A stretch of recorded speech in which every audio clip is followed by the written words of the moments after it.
feel extra little in here. I think we have to fix this from Chandler Parsons. Stealing my seat all week. Run it back was in studio in LA where I have returned.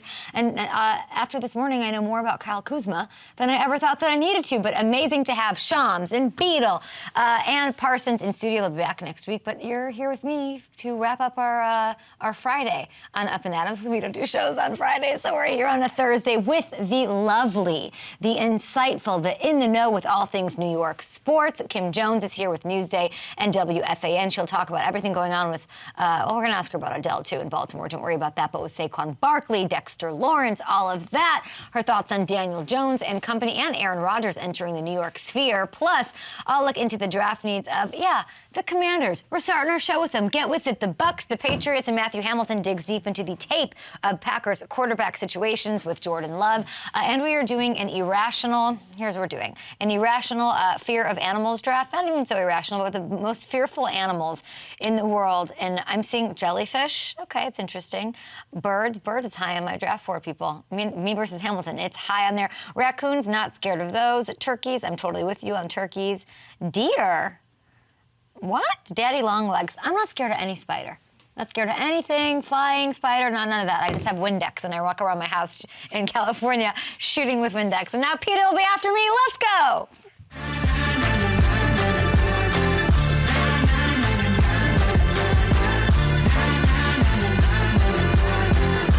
It's Thursday and Up and Adams Friday. We don't have shows on Fridays during the offseason because summer starts early here at FanDuel TV.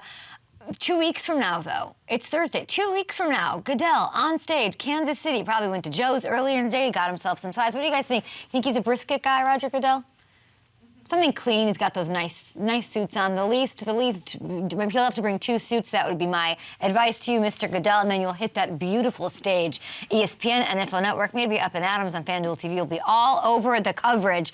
Now, it's going to happen, 14 days. So let's take a look at a couple of teams that are super intriguing. And, given the fact that we're only doing 4 shows a week, we haven't gotten to hit every team in the game. So let's get to it. We're going to start our show and this segment with the Washington Commanders. We're not going to talk about Bezos or anything like that. But, all the focus has been about who's going to buy this team and about a potential sale. But they are in an interesting spot when it comes to the on-the-field stuff, too. Ron Rivera is going into year 4. The Commanders have yet to figure things out at the quarterback spot, and that's what this is all going to hinge on. Because when you look at last season, I love when the full screen pops up right when I want it to. It's so great. This team went 8-8-1 in the toughest division in football without a settled quarterback situation. They have a lights-out defense. Look at this. They rank 3rd in the NFL behind only the Niners and the Eagles, and they did it all without their leader, their young buck, their Chase Young on the field. Hopeful he can make a healthy return this year. That'll be huge because the rest of the key pieces on the defense will all be back. Offensively, this thing is ready-made for success. El Capitan, the captain. Oh, fancy shot. What is this? I love it. Terry McLaurin, okay? Jahan Dotson, Curtis Samuel. They have a case for being the best trio of receivers in the league right now. I said it. With complete chaos at quarterback, though, Terry McLaurin still managed to be a top 10 wide receiver. Jahan Dotson missed 5 games. Guess what, though? He had as many touchdowns as Tyreek Hill and more than DK Metcalf. Love ya. And Mike Evans, love you, too. And Curtis Samuel, a nightmare to deal with in the Debo-esque mode and role, if you will. Now, these Commanders, they really remind me. I think I'm going to get dragged for this, but they kind of remind me what the Bucs had going into the 2020 offseason, okay? Talented, young defense. Completely underrated targets in the passing game.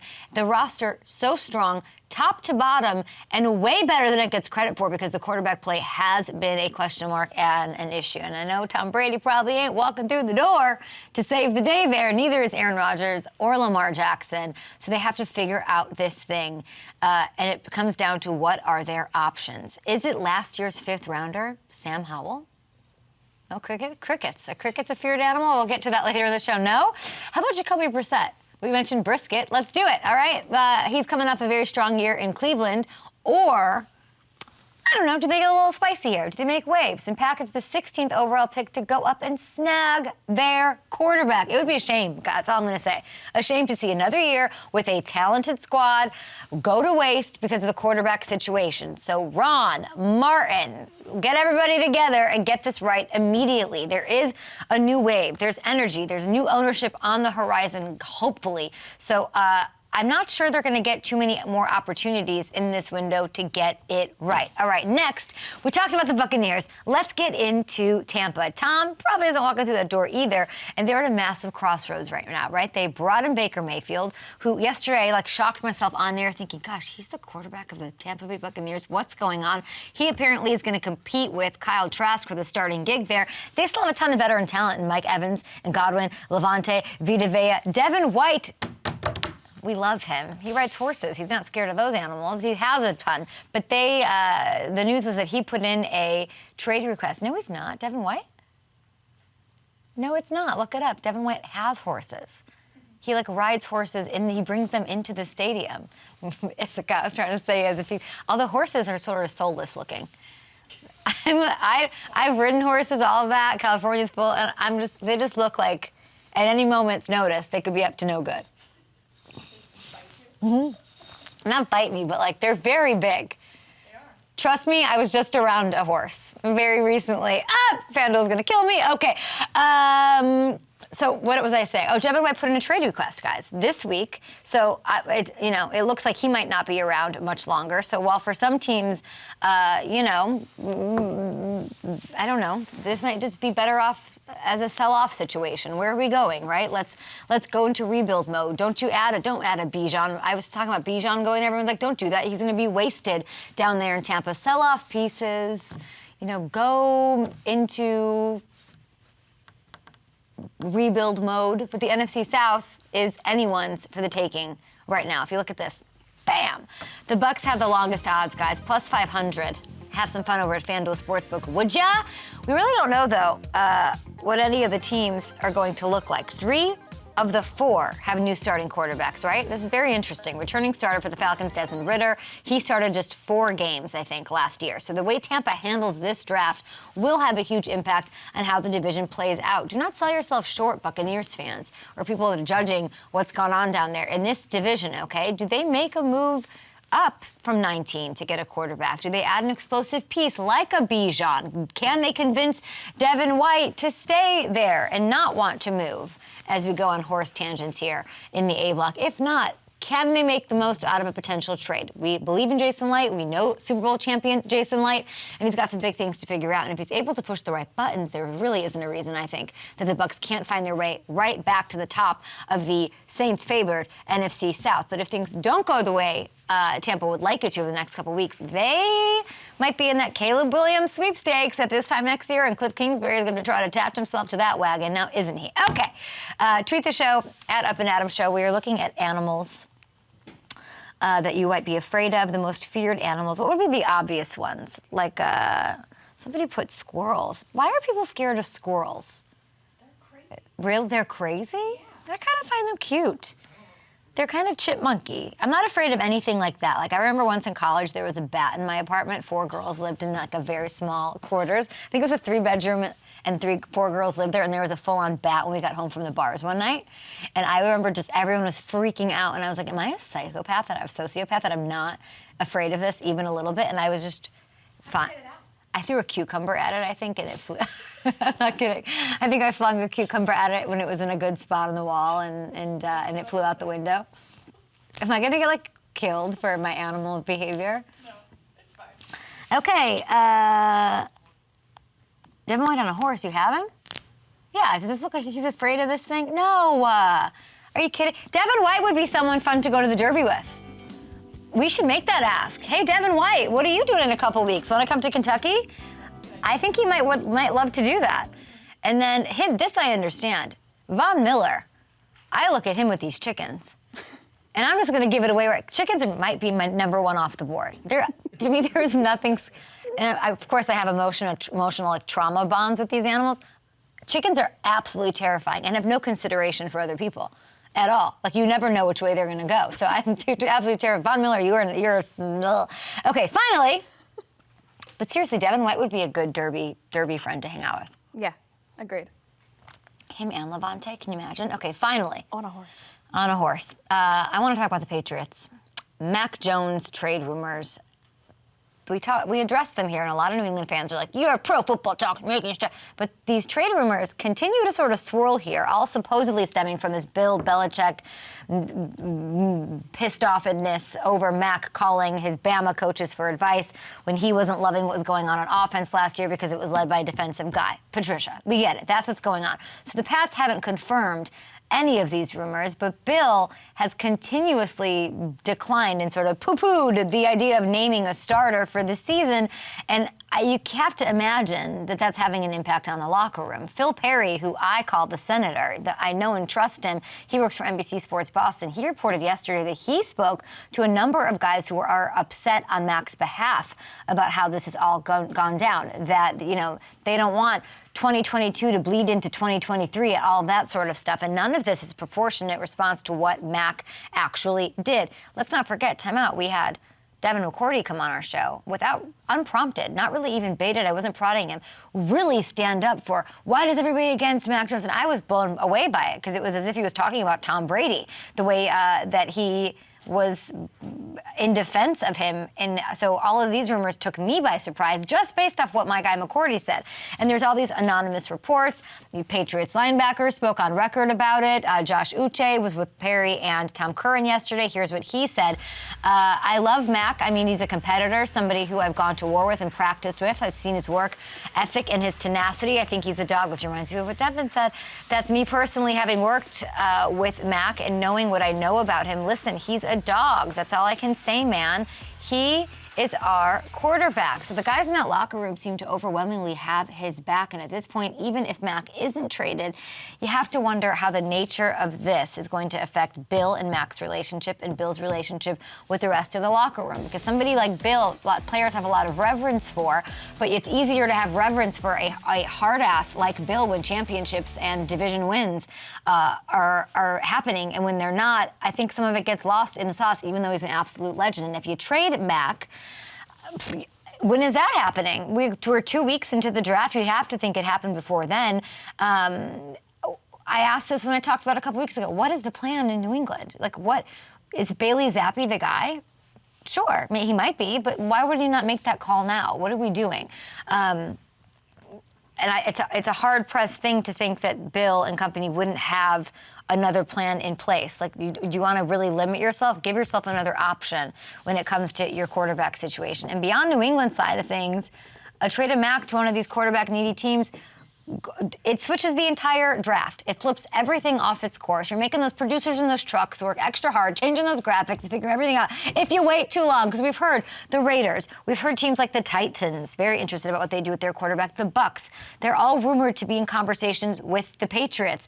And those are all teams that are interested in trading up to 3 with the Cardinals, one of 6 teams rumored to do so, in order to grab a quarterback as well. So there's some high drama, it sounds like, potentially brewing in Foxborough. It's something to definitely keep your eye on. And not even if you're a Patriots fan or you care what's going on up there, because it's going to affect your team and have this ripple effect on the rest of the draft. Any other animals coming up that are interesting?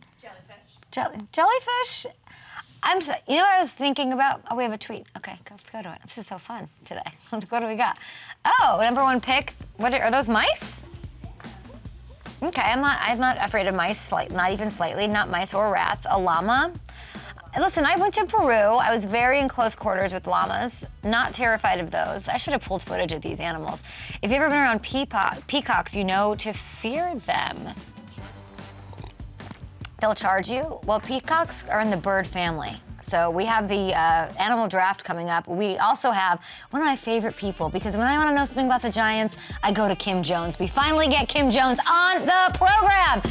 Draft is 14 days away. Kim Jones tweeted this: I'm told Saquon Barkley will not be signing the franchise tag, dun dun dun, and therefore will not be eligible to participate when the New York Giants offseason program begins Monday. More to come on Newsday Sports. Listen to me. No one knows New York sports teams, what's going on, the ins and outs better than my first guest today. No one. We are lucky to have a few minutes with Kim Jones of Newsday and WFAN in New York. Kim Jones, hello.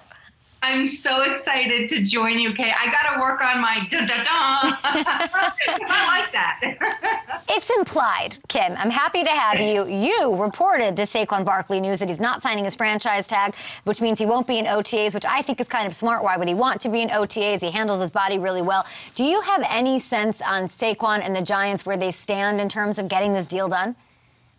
Well, I think they stood in a much different place during the bye week in November when Joe Schoen did offer Saquon Barkley and Julian Love, by the way, a contract. Julian Love now is with the Seattle Seahawks as a result of not being able to work out a contract. Saquon, of course, at this point would play on the franchise tag, the $10.1 million franchise tag. I think there are some hurt feelings, Kay. I think that's allowed, even in the rough and tumble NFL. I think you can look at Saquon and what he's meant to this team. He's been a captain every year since his rookie season. He's really important to the growth of players around him, and also with the tone he sets in terms of competitiveness. He was able to stay healthy last season. I certainly understand, frankly, where both sides are coming from. Joe Schoen would probably say, I only have so much money to deal with here, and look at the rest of the running back market, and Saquon saying, yeah, but I've been your guy. I've been the Giants guy and John Mara's guy for 5 years now. Ooh, that's a good point with that Mara thing, because that definitely matters. Should I be worried if I'm a Giants fan that this will get contentious? Because when they tagged him and did the deal with Jones, I was the first one clapping for this new leadership, saying that's what needed to happen, keep everyone together. Should I feel comfortable that he'll ultimately play this year on that tag? Yeah, I can't imagine. I mean, can you? I mean, I can't imagine Saquon saying, I'm going to sit this one out. He loves his teammates. He was with his teammates, what is it now, a week ago when they went to the West Coast and worked out at a facility where Saquon's worked out before on his own. This time, Daniel Jones, Darren Waller, and, Paris Campbell, those guys were all with them. So he was there with his teammates last week. I think that's a sign, obviously, of what the team means to him. We love to see that. And, I was really happy with the deal. I know some Giants fans said it's too much money, this 4-year, $160 million, 92, I believe, of that guaranteed. How has that move gone over since it was announced? And were you surprised to see such a substantial commitment to Jones? Yeah, they can get out of it in 2 years, though, Kay. So it's a commitment, but with like a yeah, but kind of attached to it. Got it. Which I think probably makes everyone involved, except maybe Daniel, feel better. Although knowing Daniel Jones, he'll just go about his business quietly, Kay, and maybe continue to improve because we've seen great strides from him, obviously. Yeah, and he has more cap space to work with, right? So Schoen, who you mentioned, he's been able and will be able to be more aggressive here. Offseason for the Giants, what do you make of it in terms of building this offense around him? Around Daniel Jones, I think they did a good job. Darren Waller is going to be remarkable as long as he stays on the field. The Giants were last in the league, Kay, and I'm not going to outnumber you. I know that because you have all this stuff at your fingertips. But the Giants were last in the league this past season in explosive plays. That's a hard way to live. Yeah.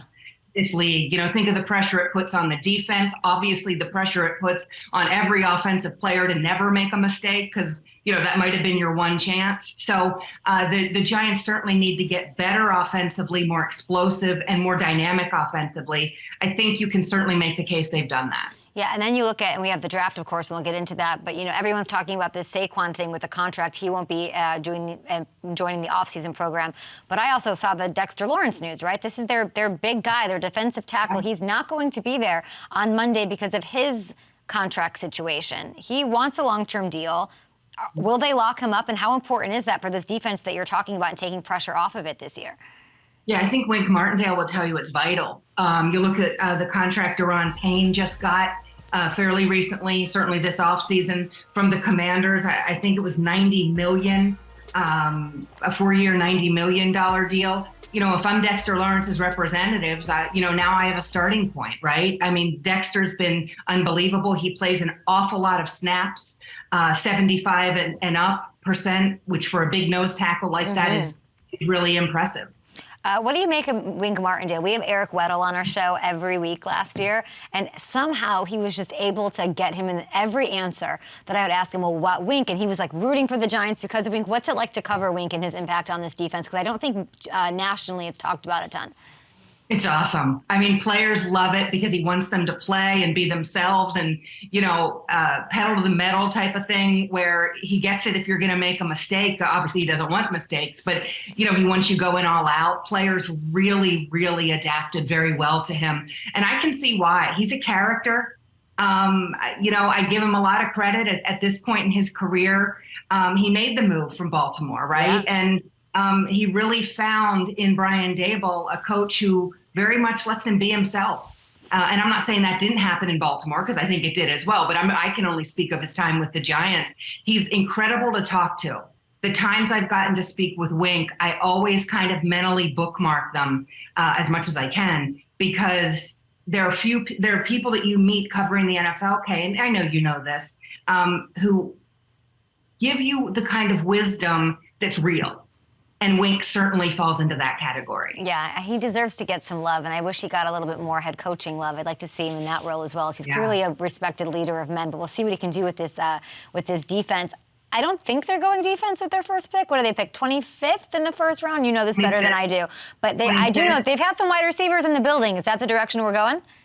They have. You would think that they would want an explosive wide receiver. What other kind would you want, by the way?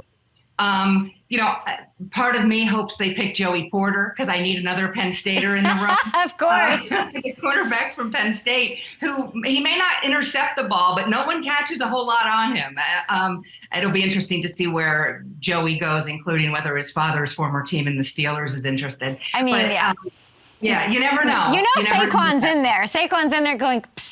This is my guy. I did a whole thing on him yesterday. I hate that he keeps getting asked about his dad. So if he gets there, let his dad have his thing. He ran the 40 at the combine, and NFL Network has his dad in the double box. I'm like, can we have a moment for him on his own? I was annoyed by it. You know what, though, Kay? He told a story at the combine, and I was part of the group listening to him, about how he wanted to leave Penn State the year before.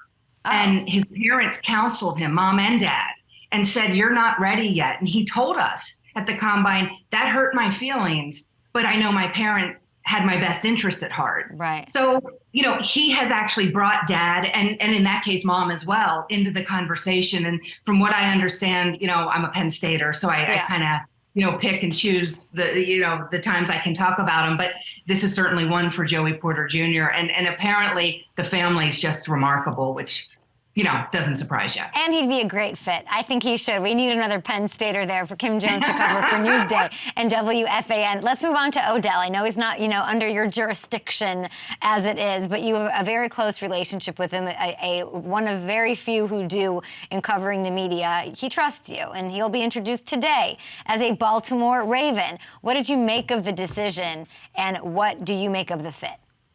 Well, he got paid. And, there's a bottom line business here. It's how we started this conversation about Saquon. Yep. It's how, a lot of players will end their conversations and their career, because of economics in football. He absolutely got paid. He got what he wanted. I did find it interesting. I believe it was Lamar who put it out, but, a phone call, with Lamar. Yeah. I think that probably made, I would guess that made John Harbaugh sleep a little better at night. I don't know that, but you would think so. And there's Odell with his absolute pride and joy, his little boy, which I love seeing. Yes, him and Zayden. He's got to make that $18 million and pay for those miles on that on that jetliner there. Amazing. What do you think he wants at this point in his career? Just security, I guess. I think he wants to win. I think he wants to win again. That Super Bowl was incomplete for him, right? I mean, he had a great start where folks have said, hey, he was on his way to be an MVP. Now, we don't all have that crystal ball, obviously. I will say, seeing him go down again with that knee was sickening. You don't wish that on any player.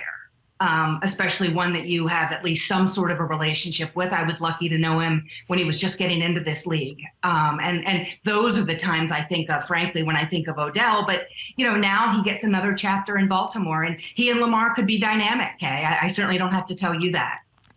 He's got to stay on the field. I think he has 8 years, 2 full seasons played. We'd like to see him stay out there, and I'd like to see them continue to add support for Lamar. Now, it looks like, I'm trying to think for the schedule. I think they played the Giants last year, the Ravens did. I don't know if they play them this year, but I don't believe they do. Oh, man, that's such a bummer. We got to get you to one of those games, of course, with Odell. Now, I can't let you go without a couple of things here.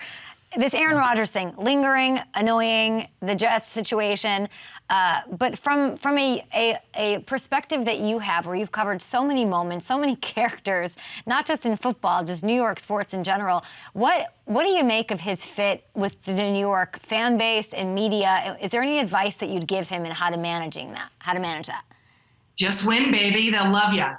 That's it. Give him. Win, and they will name a street in Florham Park, New Jersey after him. If he wins with the New York Jets, they will absolutely give him everything they possibly can as long as they win. They are desperate to win, and my guess is he would very much like to add to his winning ways, and who knows, maybe even a Super Bowl. I was talking to Brian Costello of The Post, and I was saying, he's like, I don't know how it's going to go with them, whatever. And, and I said, listen, he might make you guys all journal and have sound bowls therapy before you walk into the media room. Like, there could be some real interesting changes there since they're giving him everything he seems to want, right? Yeah, that would be something. That would be an interesting. I've been in that Jets media room. That would be an interesting ploy, and it might work. So, all vegan, I'm imagining, lots of wind chimes and woosahs and chanting. I can't imagine saging of the media every morning. Who knows? You've covered so many huge stories there in New York. So we thought we'd have a little fun before we let you go. To relive just some of those great moments, a little word association. Kim, we're going to show you an image of a moment, and you tell me the first thing that you think, because you were part of these, at least as a fan, or covering them really closely. Let's go with our first New York moment here for Kim Jones of Newsday, WFAN. This one, A-Rod gets traded to the Yankees. What's the first thing you think of? Oh my, if only we could have had a truth detector on Derek Jeter at that moment. I would have loved it. Oh, we love it. Okay, our next moment. Let's go, NFL. We talked about him getting all this money. Daniel Jones, this one, where he ran and ran and ran and then fell. This was a terrible moment, but a great, hilarious one. For Daniel, I think that he handled it like he handles everything. Oh. And I actually think, Kay, after that game and in those moments, we learned a little about his kind of mettle. He wasn't going to be rattled. He knew it was funny, and I'm sure you never heard the end of it for a little while in the locker room. But he's pretty cool and collected. That did kind of show you something, because you looked at it and went, "You're got to be kidding me!" And then he handles it like he handles everything, which is pretty even keel. I mean, it's teams like this and new leadership and, believing in Daniel Jones and surrounding him it's coaching and GMs run the show. They're so important. I look at it as a Bears fan, honestly, and I say maybe the Bears can be this year's Giants. New leadership, surround their young quarterback with some talent, and watch them waltz themselves into a playoff situation, which nobody expected in a rebuild year. All right, one more moment here. We're going to keep it NFL. Geno Smith crushing it in the NFL. I'd love your thoughts on that, but here's this moment as a New York Giant. This is when Eli was benched. What were your thoughts when this was happening? Yeah, it's remarkable to see that really right there, the passing of the torch, right? It wasn't handled perfectly. It wasn't handled well, but it seems like everyone involved has certainly been able to move on, as they should have, because bigger moments abounded. I mean, Eli certainly had many more big moments before that, and now he's, everywhere. And Geno, to his credit, has seemed to really find a home in Seattle, which is great for him. I do think the Giants will see him this year. Ooh, that'll be a fun game. But I think so. Yeah, but either way, I love a second story. It's really hard to have rewrites in the NFL when somebody sees you a certain way. So he's gotten a second one of those and some new life there out in the NFC West. Okay, this is one that my producers needed an answer on from you. I don't know this one as much, but Jabba Chamberlain and the Yankees and the Bugs, what do we got? Oh, stop. Get him some bug spray, get him off the mound. Joe Torre said he should have pulled him off the mound. He should have pulled him off the mound. It was weird. And that happens, I guess, in Cleveland, in certain climates and everything else. I think it was a little bit muggy that day, or maybe a lot muggy. And Jabba, for Jabba, that's a moment that will live forever because it just does. And, I didn't know this happened. Unbelievable. Did you have to report on this? I mean, I was there. So I was there. Were you just like, what the hell is this? Like, you're on a 5. You're like, let me look up gnats in the climate of Cleveland. Like, is that what you're doing? You're Googling, I think they're midges. I'm not sure. I think they're midges, but they were all over him. You had to get Jabba off the mound. And like I said, Joe Torre has said that's one of his regrets. Yeah.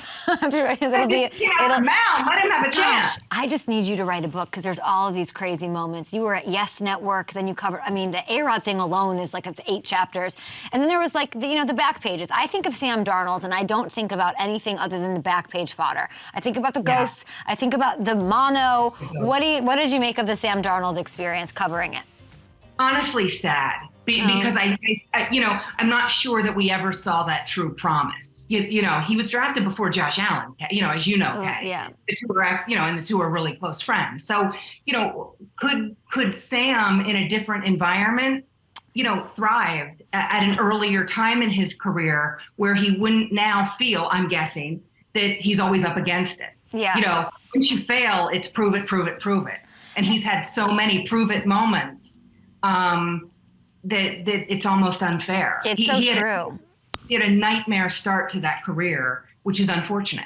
And then I think too, like, there's something to undersell, over deliver. And it wasn't even when he got drafted by the Jets, it's when he was younger. When you're anointed, and I know that sometimes it works out and you have LeBron, and LeBron ends up being on Sports Illustrated and he goes on and fulfills that. But it's so much pressure. And I was hearing about Sam Darnold when he was like a freshman in high school, a senior in high school. It was anointed. I'm going to go number 1, and then to go and have those moments that have to be so regressive when all your life, you're a 5-year-old being told you're better than everyone, you're the next this, you're the next that. It's sadness is a really good way to put it, but we wish him the best, and there's always a chance for rewrites, as we're seeing with guys like Gino. He's such a nice guy. I know, it's so true. Okay, last one for you. We are having because it's the offseason and we don't have anything else to do. We're having a draft of the most fearful animals, like the scariest animals ever. Do you have an animal to put number 1 on your draft board? Squirrels. Why? What? Because they terrorize me. They're on my roof sometimes, and I hear them chewing. There's nothing you can do. I'm not going to climb the roof. Yeah. They dart around. I mean, we've got to take out like the garden variety rat in the city. I got you. You're not afraid of that. That's worse than a squirrel. But I will tell you this: one day on my way to the Giants, and there's an access road, 25 miles per hour. I was going the speed limit because they do ticket you. I hit a squirrel. And at that point, I felt really bad. I did, because I was like, it obviously was not intentional. It was kind of hit a squirrel? I was upset about it. Yeah, I hit a squirrel, and I was like, I don't like them, but I certainly didn't want that ending. Are you sure, Kim? Kim, were you driving and you were going 21, no, I'm not a lunatic, and then you thought, these squirrels on my roof terrorizing me? No. Okay. No. All right. Maybe a lunatic. Let me count that. I may be a lunatic. I'll accept that. I am not some diabolical murderer of squirrels. That I know. I'm glad that I know. It needed the clarification. There's squirrels on the top of Kim Jones' draft board. Not, there's jaguars, cats, there's bears, there's crocodiles, no squirrels. Squirrels are what you're afraid of, which I love. Hey, can I go right back to the beginning just for a half second? So Micah Parsons tweeted this morning that when they prepared Monday morning for a Giants game, he said the entire message was, don't let Saquon beat us. I find that kind of stuff interesting. I know it's all Penn State. I understand. But Micah's not a liar. And Micah remembers that as part of the game plan. Ooh. Pretty simple. but all focused on don't let Saquon beat us. Micah helping Saquon Barkley get that bag of money from Mara and those Giants. They know how important and vital he is. Daniel Jones doesn't have success, I don't believe, without Saquon looking. And it's just the mental toughness of someone deserves all the rewards for me, like when it comes to Saquon. I remember one of my favorite conversations I've ever had with any athlete is with him during pandemic on an Instagram Live, and he's telling me, you know that year that I missed that I was injured, it was the best year of my career. And I go, huh? And he says to me, because it taught me not everything is given. I've always had athletic gifts. I've always been great. I've never really had adversity in my career. And this taught me to stop, look at the game a different way, look at myself as a man a different way, as a dad, and all of this. And that sort of, like, it is not easy to be injured your whole, like, I give Joe Burrow all that credit too. Missing your rookie season and coming back and playing at that level mentally is insane. Yeah, and if I may, Saquon had a lot of adversity as a young man. He didn't grow up with a white picket fence. I've written that, I've said that before. So what he didn't have adversity-wise as the great athlete, the dominant athlete he is, he certainly had it in his life. And I do think, educated guess here, I do believe that all of that set him up to be where he is now and to get through the injuries. And even this franchise thing, he would probably tell you that's nothing compared to what I've been through. Hey, his dad used to walk him to football practice when he was a little boy because the family didn't have a car. So Saquon knows that. And now he certainly knows this. He's also a young man who knows his value. It's beautifully said and well said. I'm glad that you said that. Kim Jones, we appreciate you, your knowledge. You're just amazing. Anytime you have time to hang out with me, please do. But I know you're very busy. Anytime, Kay. Yes, for you, anything. Thank you. Anything. No squirrels. Okay, Newsday, WFAN. You are crushing it, and I'm so happy to see you, and hopefully we talk soon. Thank you. Thank you. She's the best. Squirrels. Didn't know that. That was a fear of people. That's kind of rational. They're scrappy. I get it. I'm scared of some small things. People are scared of spiders. Like, we need to get a grip on things. All right, a lot of clarity on Odell, a little bit on Aaron Rodgers, lots on Saquon Barkley. We'll be back after this on Up and Adams. Oh, hey. Watch. A lot of people are focused on what it means for the Jets, if it makes them contenders, blah, blah, blah, blah, blah, blah, blah, blah, blah. But let's take a look at the Packers side of things. Shall we? Jordan Love, kind of a mystery, limited stuff with him, with what he's done with the Packers. So I wanted to bring in Matthew Hamilton for another edition of Hammer Time.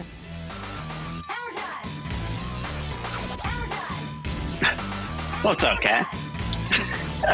Nope, can't fix. This is not it. Hammer, we've gotten a few little. Yes. What the heck was that? We've gotten a few little peeks. I want to make fun of you so bad, but I'm not gonna. Few different looks at Jordan Love. Few, though, over the past 3 years. But you are deranged and unhinged, and you spend your honeymoon going through every preseason pass he's thrown in his entire career. That is literally the most Hamilton thing ever. So what has stood out to you about him, his game, his process, what he looks like, and how he's progressed in Green Bay? Yeah, so as you said, the sample size is small, but there is enough on tape to see some signs of growth. And while I did watch all those preseason throws, first I want to look at the one regular season start that Love has made in his career, 2021 against the Chiefs. Okay. And one of the biggest things he struggled with. So you see here, there's an out route from Davante Adams, a go route at the bottom of the screen there. And Love wants to get this ball to Davante. I mean, who wouldn't? But to do that, he's got to get this ball out on time, and the placement has to be on point. And you'll see right now he's already late. That ball has to be on Davante as soon as he turns around. It's just coming out now, as you can see. And again, the placement, Davante settles down. He throttles down in that window, and the ball sails wide to the outside. You'll see it again here. He leads Davante when he really has to hold him in that window with the throw. But that's the biggest, and it's something he struggled with consistently throughout that game, but that's the biggest thing I've seen him grow with. I love this angle. This is from the preseason this past year against the Saints. The little post route from Amari Rodgers. He knows those linebackers are dropping. Placement and timing are more important than ever. And you'll see here that ball is coming out before Amari Rodgers gets into that window. He knows the will linebacker is coming over to give him a shot to, so he has to hold Rodgers with the throw. And look at that placement right over the hands of the Sam. It drops in there before the will can get over and get a shot on Amari. You can't make a better throw than this. This is absolutely perfect. And Amari has to come down with that ball. There's a reason he's in Houston now. That probably had something to do with it, those type of plays. But from Love's perspective, you can't do it better. And then the glimpse we got to see of him in the regular season last year against the Eagles at Sunday Night Football game. Here's Tunyon settling down. Lazard's going to wrap around on that dig route. And again, the timing is so important here. You'll see here the linebacker has eyes on Tunyon. Love reads that. He knows he's going to have Lazard on the dig. And again, that ball is coming out before Lazard is open. That's what we're talking about with anticipation. And look at the placement. Lazard catches that equidistant from the 4 Eagles defenders. Nobody's able to get a clean shot on him because that placement was so good. And you'll see it again here from the end zone view.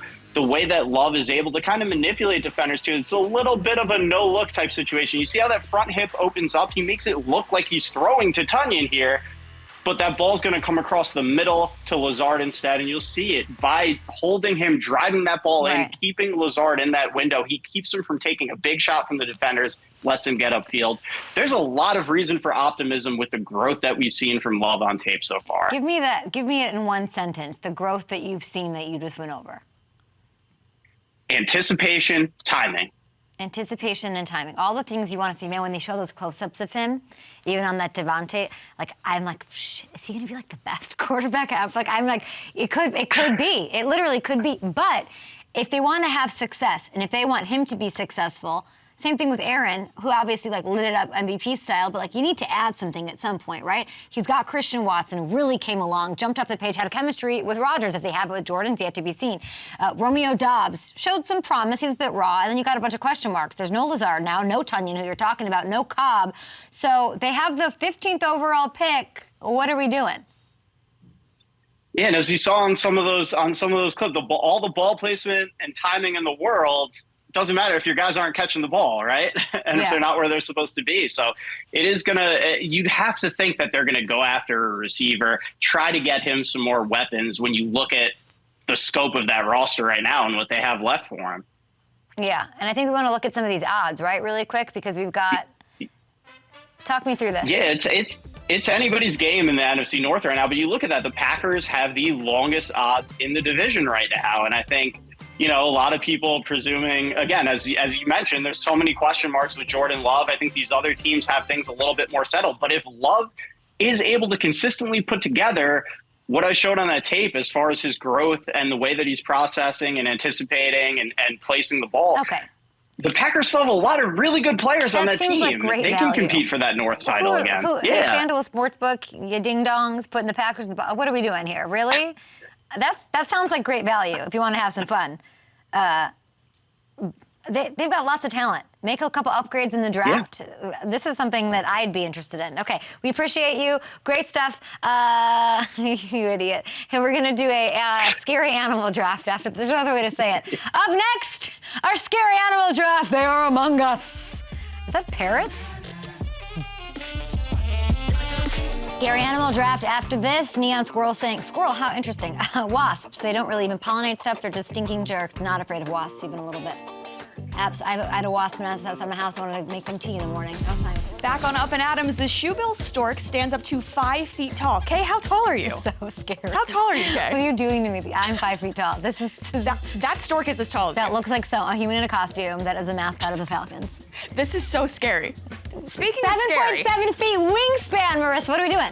Speaking of scary, we've got our scary animals big board right here. We're going to do a draft. Okay. We're going to go back and forth between you and Hamilton, and you get the first pick. Okay, my scariest animals are all, of course, personal. They are irrational and trauma-bound. Hamilton will tell you I send him a lot of things about animals all the time. So, where am I looking? You have this. I'm looking. I thought I was looking on one. Here? Okay.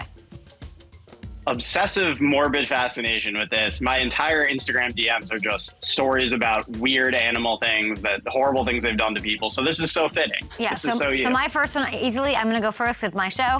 And my scariest animal, I was 7 years old, first grade. We had to walk up to a table and flip over cards that had animals on them to write our first report, animal report. My friend got dolphins, koalas, cute things. Great white shark. Great white shark, just that. It was that kind of an image, traumatic. When I was 7 years old, I went home, my mother, factory worker, cleaned houses and hotels. Her work staff told her, oh, I have a great movie about sharks. It's really popular. You should show her. It was Jaws.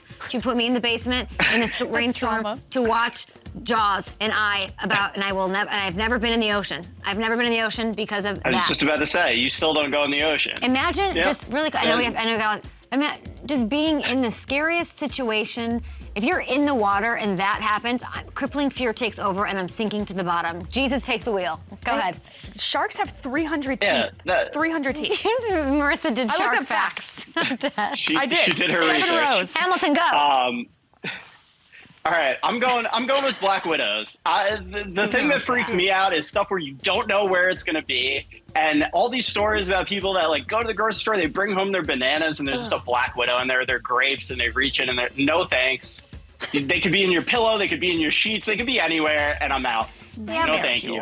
Black Widows. Really? All right, I'm not afraid of anything like that. Okay, next one, I'm gonna go, and this is the thing that I have a crippling fear of. My favorite thing to do, as we all know, is hike. I like to go, but I will talk myself out of a hike because I will manifest that there is one of these. A snake, off the board too, a snake of any kind. I've seen a pit viper in Costa Rica. I have a crippling fear. It's the most anxiety I've ever felt in thinking or seeing them. I can't. Anybody who has a pet snake, you're a complete menace in society. You could tell. That was the nicest version of that you could have possibly done. Brad Pitt, it was like, you know, who's dating Kylie Jenner right now? Timothy whatever. Chalamet. Great. If he was like, "Hey, let's go on a date. Here's my pet snake, you know, Ginger." Out. Ginger. Out. All right, Out. I'm Who going. you got? I'm going with koalas. Okay. If you've ever seen one up close, they are all hopped up on eucalyptus. They have these red bloodshot eyes, these long, adorable. crazy claws. You don't know what they're going You're to an do. They're idiot. totally unpredictable, and they're hopped up 24/7 Okay, on eucalyptus. you've No already thanks. lost. You Okay. suck at this. I'm gonna add birds. Birds of all kinds. Owls. Birds in general. Chickens, pigeons. They have no consideration. They have no consideration for other people. They run amok. You don't know what they're thinking. I'd rather be in a room with a bear than like a room full of chickens any day. Hate chickens, terrified of them. And I have trauma too. We'll get into that next week. All right, give me scorpions. When we were in Arizona for the Super Bowl, all the stories about people putting on their shoes and scorpions being in them, that's an absolute nightmare. Get them out of here. No scorpions. Oh my No Scorpions thanks. glow in the dark. They glow in the dark. Imagine being in the club and you see a scorpion. I'd be great with that. I'm not afraid of that at all. Well, how much do we have left? Time? 30 seconds. Lightning round, Is this 30 the last seconds. one here? I don't know who to pick. I'm gonna go with eels. I don't know if we have a picture of an eel. Ooh. Literally, scare. I won't go in a lake. I won't go in any bottle. This is the snake of the water. I'm out. Eels. All right, I won't give me even the eat an blue eel ringed roll. octopus. Blue You ringed go in the octopus. ocean, you don't even know that they bite you. They have enough poison that they could kill 26 adult humans with one bite, and you don't even know that they bit you until you're paralyzed. I think No, this is get 'em outta here. adorable.